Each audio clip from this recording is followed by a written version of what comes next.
في قلب القاهرة وبالذات في زيتون بتقف كنيسة بتشهد على حدث ما بيحصلش كتير، حير الناس وكتير من الإعلام. يا ترى إيه هو الحدث؟ كل كنيسة وليها قصة، كل دير ومعاه حكاية. هنا في دوكو ستيبس بنمشي خطوة ورا الحكاية.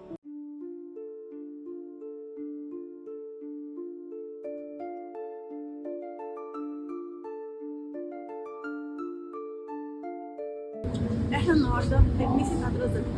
تعالوا بقى احكي لكم ايه اللي حصل.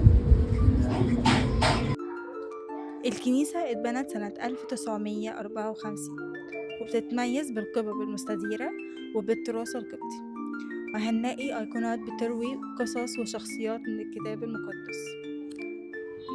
تعالوا بقى أحكي لكم قصة الظهور. زمان في 2 إبريل 1968 حصلت معجزة ظهور سيدة العذراء. احنا هنا في موقعنا في الكنيسة الكبيرة كان سابقا جراج. كان في هنا عامل بالليل شاف على القبة حمامة من نور، بعد كده اتجسدت على شكل السيدة العذراء. الناس كلها واقفة والناس كلها قاعدة بتتفرج، والجرايد والتلفزيون جم يصوروا. الكلام ده كان في عهد البابا كرولوس السادس.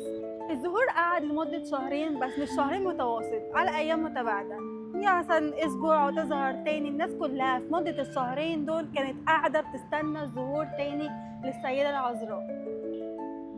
وبعد الظهور اللي حصل في الكنيسة اتحولت من كنيسة بسيطة لكنيسة بيجيلها زوار من جميع أنحاء العالم عشان تصلي فيه.